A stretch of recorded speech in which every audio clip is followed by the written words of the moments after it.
ഇന്ന് ഞാൻ തയ്യാറാക്കുന്നത് ഓട്സ് ഉപ്പുമാവാണ് കേട്ടോ.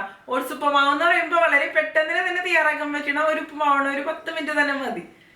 ഇതില് നമ്മൾ പച്ചക്കറികളൊക്കെ ചേർത്തിട്ട് തന്നെയാണ് തയ്യാറാക്കി എടുക്കുന്നത്.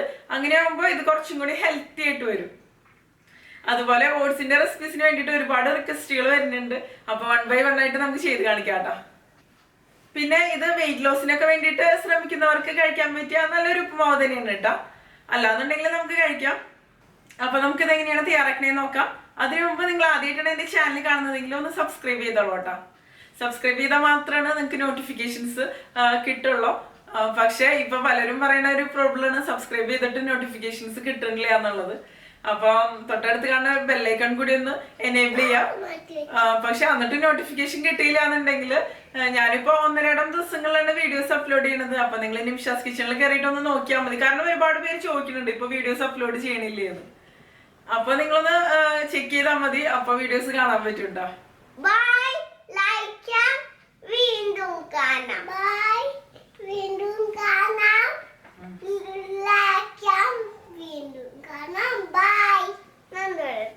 അപ്പൊ നമുക്ക് തുടങ്ങിയാലോ. ഞാനിവിടെ ഇതിന് വേണ്ടിയിട്ട് കുറച്ച് പച്ചക്കറികൾ എടുത്തിട്ടുണ്ട്. ക്യാരറ്റ് ഇപ്പോൾ ഇത്ര വലിയ ക്യാരറ്റിന്റെ ഒന്നും ആവശ്യമില്ല, ഒരു ചെറിയ കഷ്ണം തന്നെ മതി കേട്ടോ. ഞാൻ കട്ട് ചെയ്തതിന് ശേഷം പറയാം എത്ര വേണമെന്ന്. പിന്നെ ഗ്രീൻ പീസ് ആണ് വേണ്ടത്. ഞാനിപ്പോൾ ഫ്രഷ് ആയിട്ടുള്ള ഗ്രീൻ പീസ് ആണ് എടുത്തിരിക്കുന്നത്. നിങ്ങൾക്ക് ഫ്രോസൺ ഉപയോഗിക്കാം, അല്ലാന്നുണ്ടെങ്കിൽ ഉണങ്ങിയ ഗ്രീൻ പീസ് ഉപയോഗിക്കാം.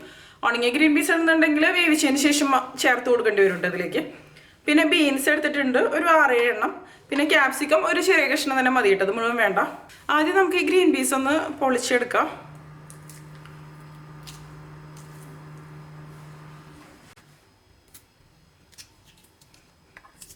ഇതുപോലെ തന്നെ നമുക്ക് എല്ലാം പൊളിച്ചെടുക്കാം കേട്ടോ. ഇപ്പൊ ഞാൻ ഗ്രീൻ പീസ് പൊളിച്ചെടുത്തിട്ടുണ്ട്. കുറച്ച് മതി കേട്ടോ, ഒരുപാട് അളവൊന്നും വേണ്ട. കാരണം നമ്മൾ കുറച്ച് തന്നെയല്ലേ തയ്യാറാക്കി എടുക്കണുള്ളൂ. പിന്നെ എല്ലാ വെജിറ്റബിൾസും കൂടി ആവുമ്പോൾ ആവശ്യത്തിന് അളവിൽ ആവുണ്ടോ. ഇനി നമുക്ക് ക്യാരറ്റ് ഒന്ന് മുറിച്ചെടുക്കാം. ഒരു ചെറിയ കഷ്ണം തന്നെ മതി. നല്ല ചെറിയ കഷ്ണങ്ങളായിട്ട് തന്നെ നമുക്ക് ക്യാരറ്റ് മുറിച്ചെടുക്കാം. വെജിറ്റബിൾസ് ഒക്കെ ചേർത്ത് കൊടുക്കുമ്പോൾ ഇത് നല്ല ഹെൽത്തി ആയിട്ട് തന്നെ വരുന്നുണ്ടോ.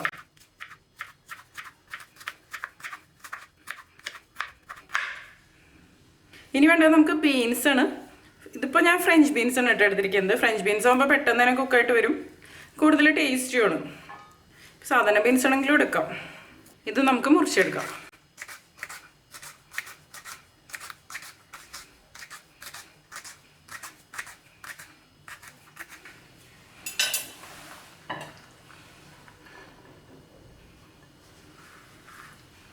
ഇനി ക്യാപ്സിക്കം ഒരു ചെറിയ കഷ്ണം തന്നെ മതി കേട്ടോ.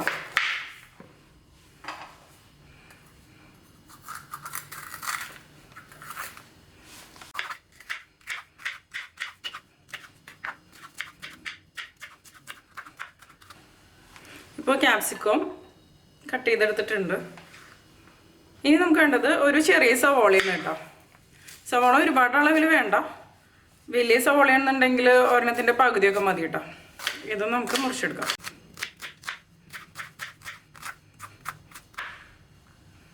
പിന്നെ നമുക്ക് വേണ്ടത് ഒരു പച്ചമുളകാണ് കേട്ടോ.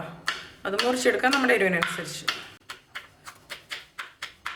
പിന്നെ ഞാനിവിടെ ഒരു ചെറിയ കഷ്ണം ഇഞ്ചി എടുത്തിട്ടുണ്ട്. ഇത് നമുക്ക് മുറിച്ച് വയ്ക്കാം. പിന്നെ നമുക്ക് വേണ്ടത് ഒരു നാരങ്ങയാണ് കേട്ടോ. ബാക്കി ഇൻഗ്രീഡിയൻസ് ഒക്കെ ഞാൻ ചേർക്കണ സമയത്ത് പറയാം. ഞാനിവിടെ ഒരു കടായി എടുത്തിട്ടുണ്ട്. ഇതിലേക്ക് നമുക്ക് 1 കപ്പ് ഓട്സ് ചേർത്ത് കൊടുക്കുക. ഞാനിപ്പോൾ 250 ml കപ്പിൽ 1 കപ്പാണ് കേട്ടോ എടുത്തിരിക്കുന്നത്. ഇതിനെ നമുക്ക് നന്നായിട്ടൊന്ന് റോസ്റ്റ് ചെയ്തെടുക്കണം. നമ്മൾ എണ്ണയൊന്നും ഒഴിക്കാതെ ഡ്രൈ റോസ്റ്റ് ചെയ്തെടുക്കുകയാണ് ചെയ്യണത്. നമ്മൾ ഓട്സിൻ്റെ എന്ത് റെസിപ്പീസ് തയ്യാറാക്കുമ്പോഴും ഒന്നില്ലാന്നുണ്ടെങ്കിൽ റോസ്റ്റ് ചെയ്തിട്ട് ഉപയോഗിക്കുക, അല്ലാന്നുണ്ടെങ്കിൽ നമ്മൾ സോക്ക് ചെയ്തിട്ട് ഉപയോഗിക്കുക, അല്ലാതെ പച്ചയ്ക്ക് ഉപയോഗിക്കരുത് കേട്ടോ. ഇതിന് നന്നായിട്ട് തന്നെ ഒന്ന് റോസ്റ്റ് ആയിട്ട് വരും കേട്ടോ. അപ്പം നല്ല ക്രിസ്പി ആയിട്ട് വരും. കുറച്ച് സമയം ഇത് നമുക്ക് ലോ ഫ്ലെയിമിൽ വെച്ചിട്ട് ഇളക്കി കൊടുക്കാം കേട്ടോ. ഇപ്പം ഞാൻ ഓട്സ് നന്നായിട്ട് തന്നെ റോസ്റ്റ് ചെയ്തെടുത്തിട്ടുണ്ട് കേട്ടോ. ഇത് മതി. ഇനി നമുക്കിതൊരു പാത്രത്തിലേക്ക് ഇട്ട് കൊടുക്കാം. നല്ലൊരു മണം വരും റോസ്റ്റ് ആയിട്ട് വരുമ്പോൾ. അതുപോലെ ഇത് അത്യാവശ്യം ക്രിസ്പി ആയിട്ടും വരും. ഇനി നമുക്ക് ഈ സെയിം കടായിൽ തന്നെ ബാക്കി പരിപാടികൾ ചെയ്യാം. 1 ടേബിൾ സ്പൂൺ എണ്ണ ഒഴിച്ച് കൊടുക്കാം. ഇത് നിങ്ങൾ ഡയറ്റിങ്ങിന് വേണ്ടിയിട്ട്, അതായത് വെയിറ്റ് ലോസിന് വേണ്ടിയിട്ടാണ് കഴിക്കണമെന്നുണ്ടെങ്കിൽ എണ്ണയുടെ അളവ് കുറച്ച് കുറയ്ക്കാട്ടോ വേണമെങ്കിൽ. പിന്നെ 1 ടീസ്പൂൺ കടുക് ചേർത്ത് കൊടുക്കാം. കടുകിന് നന്നായിട്ടൊന്ന് പൊട്ടി വരട്ടെ കേട്ടോ. ഇനി ഇതിലേക്ക് 1/2 ടീസ്പൂൺ ഉഴുന്ന് പരിപ്പും കൂടി ഇട്ട് കൊടുക്കാം. നന്നായിട്ടൊന്ന് ഇളക്കി കൊടുക്കാം. ഉഴുന്ന് പരിപ്പിൻ്റെയും കളറൊന്ന് മാറി വന്നിട്ടുണ്ട്. ഇനി നമ്മൾ നേരത്തെ മുറിച്ച് വെച്ച് ചെറിയ കഷ്ണം ഇഞ്ചിയില്ലേ അതിട്ട് കൊടുക്കാം. 2 തണ്ട് കറിവേപ്പില ഇട്ട് കൊടുക്കാം. പിന്നെ ഒരു 10-16 കാഷ്നട്ട് ചേർത്ത് കൊടുക്കാം. നിങ്ങൾക്ക് വേണമെന്നുണ്ടെങ്കിൽ ബദാം ചേർത്ത് കൊടുക്കാം, അതുപോലെ കപ്പലണ്ടി വേണമെന്നുണ്ടെങ്കിൽ ചേർത്ത് കൊടുക്കാം. നമുക്ക് ഇഷ്ടപ്പെട്ട ഏത് നട്ട്സ് വേണമെങ്കിലും ചേർക്കാം. പിന്നെ നമ്മൾ പച്ചമുളക് മുറിച്ച് വെച്ചില്ലേ അതും കൂടി ഇട്ട് കൊടുക്കാം. എല്ലാം കൂടി ഒന്ന് ഇളക്കി കൊടുക്കാം. സവോള മുറിച്ചത് ചേർത്ത് കൊടുക്കാം.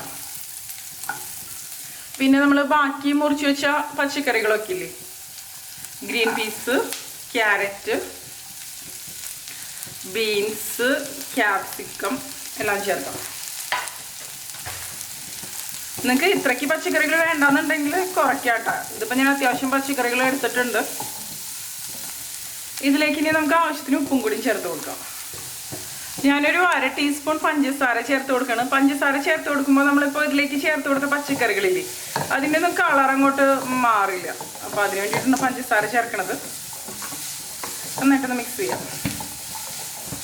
അത് നിങ്ങൾക്ക് താല്പര്യം ഉണ്ടെങ്കിൽ മാത്രം ചേർത്താൽ മതി കേട്ടോ. ഇനി ഇത് നമുക്ക് അടച്ച് വെച്ച് കുക്ക് ചെയ്തെടുക്കാം. ഈ പച്ചക്കറികളൊക്കെ ഒന്ന് വെന്ത് വരട്ടെ കേട്ടോ. ഇടയ്ക്കൊന്ന് ഇളക്കി കൊടുത്താൽ മതി. ഇപ്പം ഇത് വെന്ത് വന്നിട്ടുണ്ട് കേട്ടോ.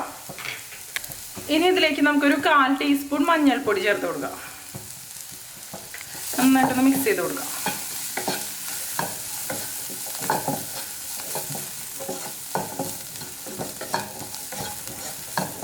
മഞ്ഞൾപ്പൊടിയുടെ പച്ചമണം ഒന്ന് മാറി വരട്ടെ. ഇത് മതി കേട്ടോ.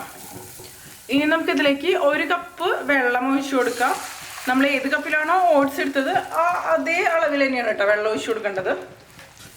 ഞാനിപ്പോൾ ഓട്സ് ഉപ്പുമാവ് കുഴഞ്ഞിരിക്കാത്ത ഒരു രീതിയിലാണ് തയ്യാറാക്കി എടുക്കുന്നത്.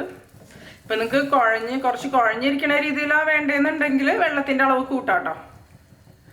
ഇനി വെള്ളം നന്നായിട്ടൊന്ന് തിളച്ച് വരട്ടെ. ഇതിലേക്ക് ആവശ്യത്തിന് ഉപ്പും കൂടിയും ചേർത്ത് കൊടുക്കാം. ഇപ്പോൾ വെള്ളം നന്നായിട്ട് തന്നെ തിളച്ച് വന്നിട്ടുണ്ട്. നമുക്കിനി ഇതിലേക്ക് വറുത്ത് വെച്ച ഓട്സില്ലേ അത് ചേർത്ത് കൊടുക്കാം.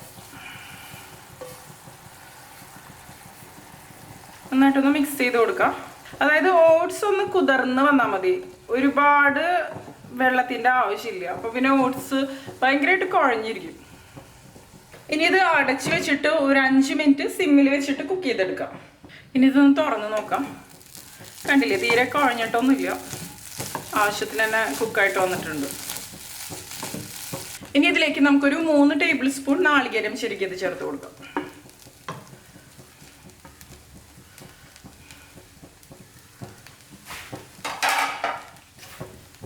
നന്നായിട്ടൊന്ന് മിക്സ് ചെയ്ത് കൊടുക്കാം.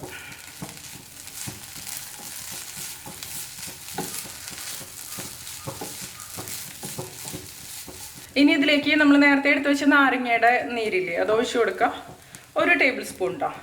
അത് പുളി താല്പര്യം ഉണ്ടെങ്കിൽ മാത്രം ചേർത്താൽ മതി. നന്നായിട്ടൊന്ന് മിക്സ് ചെയ്ത് കൊടുക്കാം. കുറച്ച് സമയം ഒന്ന് ഇളക്കി കൊടുക്കുക. ഇനി നിങ്ങൾക്ക് ഇതിലേക്ക് വേണമെന്നുണ്ടെങ്കിൽ മല്ലിയില മുറിച്ചിട്ട് ഇട്ട് കൊടുക്കാം കേട്ടോ. ഇത് മതി. ഇപ്പം നമ്മുടെ ഓട്സ് ഉപ്പുമാവ് റെഡി ആയിട്ടുണ്ട്. ഞാൻ ഫ്ലെയിം ഓഫ് ചെയ്ത് കൊടുക്കണം. കണ്ടില്ലേ, ഇത് തീരെ കുഴഞ്ഞു പോയിട്ടൊന്നുമില്ല, എന്നാൽ കുക്കായിട്ട് വന്നിട്ടുമുണ്ട്. അപ്പോൾ നമ്മുടെ ടേസ്റ്റി ആയിട്ടുള്ള അതേസമയം ഹെൽത്തി ആയിട്ടുള്ള ഓട്സ് ഉപ്പുമാവ് റെഡി ആയിട്ടുണ്ട്. അപ്പോൾ എല്ലാവരും ട്രൈ ചെയ്ത് നോക്കിയിട്ട് നിങ്ങളുടെ എക്സ്പീരിയൻസ് ഷെയർ ചെയ്തോളൂ കേട്ടോ. നിങ്ങൾക്ക് എൻ്റെ വീഡിയോ ഇഷ്ടമാക്കുകയാണെങ്കിൽ നിങ്ങളുടെ ഫ്രണ്ട്സിനും ഫാമിലിക്കൊക്കെ ഒന്ന് ഷെയർ ചെയ്ത് കൊടുത്തോളൂ കേട്ടോ. പിന്നെ ലൈക്ക് ചെയ്യുക, അതുകൂടാതെ നിങ്ങളുടെ അഭിപ്രായങ്ങളൊന്ന് കമൻറ്റ് ചെയ്തോളൂ കേട്ടോ. അപ്പം മറ്റൊരു അടിപൊളി റെസിപ്പി ആയിട്ട് നമുക്ക് വീണ്ടും കാണാം.